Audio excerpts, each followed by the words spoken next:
Hey, Mal. Hey, how are you, man? I'm doing okay, thank you. How are you? Yeah, not too bad. Thanks for taking my call. No, thank you for having me. Appreciate it.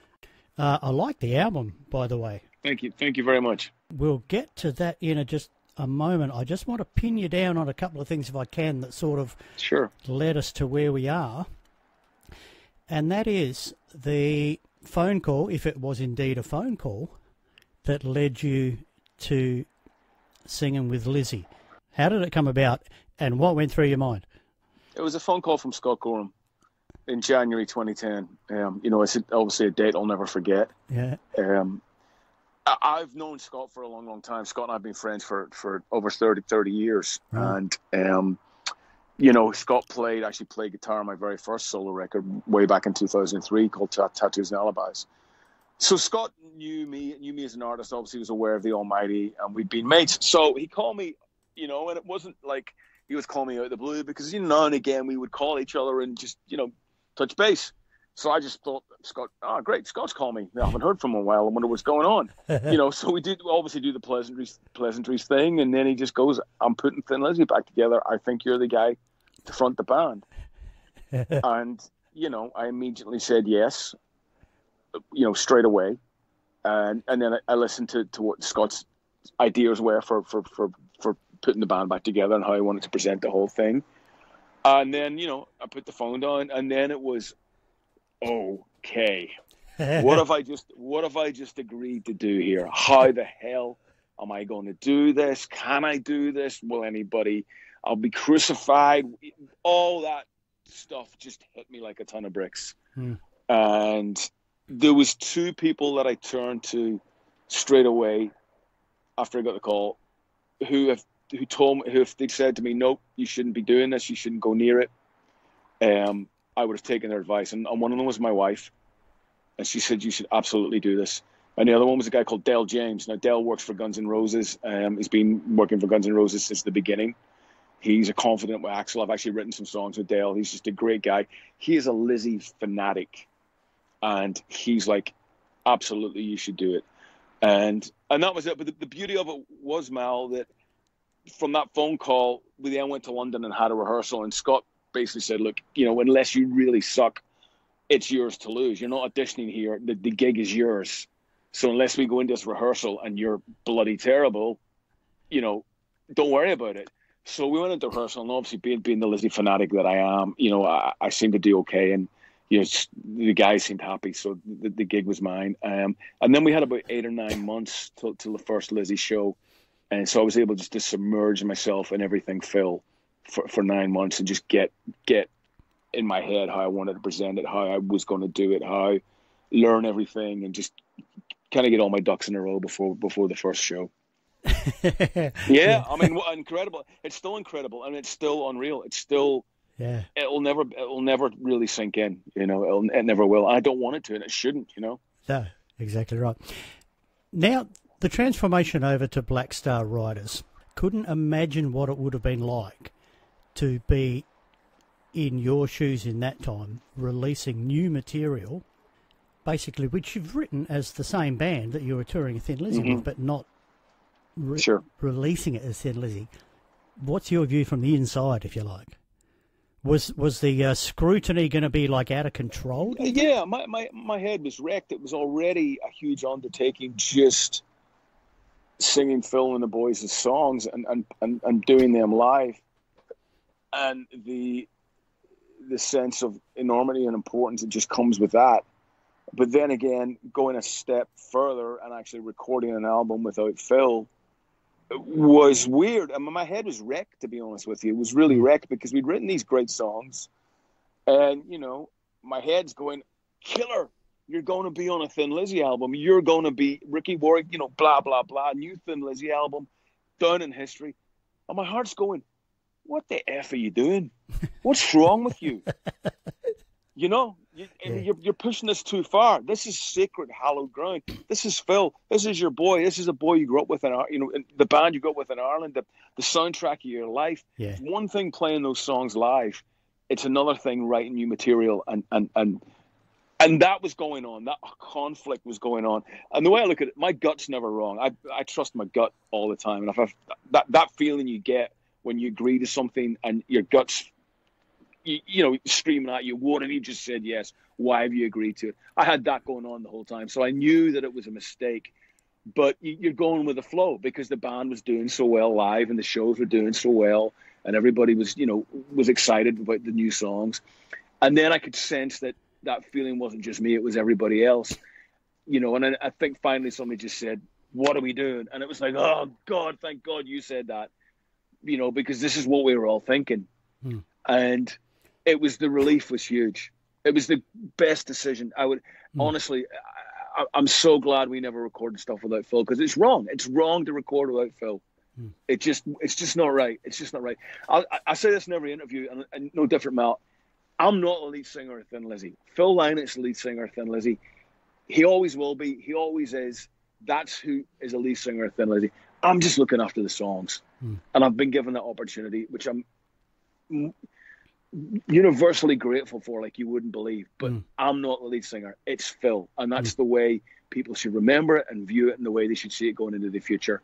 Because for me, if I can get people, maybe younger people, to go and check out Lizzy, or people who never got to see Lizzy the first time round, that's what I'm trying to do, turn them on to how great Phil and the boys were. So to write a new album would have been crass, and I'm really glad we didn't. Some good stuff recorded in the meantime. I'm going to pin you down on one more thing before we move on. Blindsided. Yeah. Tell me about that. I've heard Damon Johnson's side of it, when he said he walked in and heard you playing it and said, whoa, what is that? Tell me about that song. That's just absolutely amazing. Thank you very much. I had the riff for years. I had the guitar riff for one of those riffs that I was kicking around, and every once in a while I go back to it, and I just couldn't seem to do a damn thing with it. I just couldn't, I just couldn't get anywhere with it. Yeah. And we were on tour, and we were in Germany, and we had a day off, and we were staying right in the center of Munich, and the hotel that we booked was overlooking a train station. And you could see right into the platforms on the train station. And I'm sitting in my room, day off, winter's day in Germany, it's raining, it's, pissy day, I'm kind of bored, and I'm strumming the guitar, and I start playing that riff. And I'm looking at at this couple, male and female. And they're obviously a little bit the worse for wear. I think they obviously were living on the streets. And they're getting into it. They're really going at it, and they're arguing, and it's getting a bit heated. And I kind of watching all this from the sort of hotel window. And I start thinking about, who are they? Why did they end up where they're at? Where did they come? And this little story starts developing. Added with maybe some people that I've known that have fallen hard times, adding that into the mix. And before I know it, I'm just writing down these lyrics. And about an hour and a half later, I call up Dave and I say, look, I think I got something here. And I think that's maybe when he said he walked in, he heard me playing it. So I played him the riff, and for the verse and the lyrics that I had, and him and I sat down and we worked out the chords for the chorus and the middle eight together, and that's really how the song was born. It was written, really written one day in Germany, in Munich. Excellent. I love it. Right, let's move on. When life was hard and fast, tell me about how we got here, and what can you tell me about it? Got here really solo. I've been making solo records for almost 20 years now, and it's something I want to continue to do because I just love the narcissism and selfishness of doing them, of working with different people and not being constricted to the sort of 4 or 5 people you're in a band with, much as I love that too. This was written predominantly in 2018 with myself and Keith Nelson. We also produced the album together. The album was recorded in April 2019 here in Los Angeles. And, the reason, I guess, there's been such a big gap between this and my last release, When Patsy Cline, is we've just been on the road with Black Star Riders, put out 2 records. We were touring constantly with those guys. So really, I've got to try and work it around the day job, as I call it, which is Black Star Riders. I can't remember the song last night. I didn't write a note to myself, but did I hear a Hammond and a Leslie on there? Yeah, we've got Dizzy Reed from Guns N' Roses playing on there, and he's playing on 2 or 3 songs. So that's who you're hearing. Always in the mood for that. What can you tell me about some of the songs on there? My favourite, I will tell you, is You Don't Love Me. And Thank you. Fighting Heart and You're My Rock and Roll. Any stories you can tell us about the songs? Yeah, I mean, listen, Keith Nelson and I are roughly the same age. We're both blue-collar working class boys. We're kind of both cut from the same cloth, same taste in music, both been in successful bands, love of vintage guitars. We just want to get in and we want to write big anthemic rock and roll songs. That was our mandate, with bombastic guitar riffs and big hooks, and that's really what we went after when we started writing this record. You don't love me. You don't love me lyrically, so you don't love me. I don't care. It's one of those ones. Why do you go out of your way to tell somebody you hate them or be negative and put that hate on somebody else? When obviously that begins. If you're doing that, you really need to take a long hard look at yourself in the mirror. Yep. It's one of those songs. Fighting Heart is like an ode to Phil. Got your name tattooed on my chest. I've got the Chinatown tattoo on my chest. I do know. And it's kind of like, I was never blessed with common sense. All that blood, ink, and no regrets. Well, you're no angel yourself.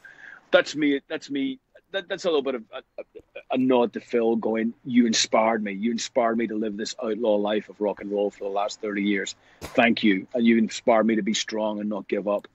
So really that's the sort of essence behind that one.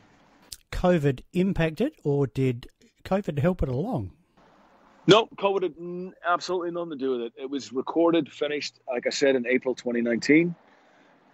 So way before the pandemic hit, and it was always scheduled to be released in early 2021 due to the fact that I thought we were going to be touring all last year with Black Star Riders. Okay, where to from here? What's happening over there? Anything opening up? Are you mentioned you're in Los Angeles, so how is everything affecting you over there? It's been pretty horrific. My daughter hasn't been in school for almost a year now. I think it's a year next week since she was last in school. We've been locked down pretty heavily here. The numbers have been up and down, but we're slowly coming out of it now. We've just got outdoor dining back, and some places are starting to open up, and obviously people are starting to get vaccinated now, which is a great thing. But it's a slow road, and I think the same for the UK. I really think it'll be the end of the year before we're anywhere near some kind of normality, sadly. Hey, thanks so much for taking my call, man. Best of luck with the album. Great album it is too. And looking forward to seeing you back in action on all fronts as soon as you can. Sounds good. Thank you, Mal. Appreciate it.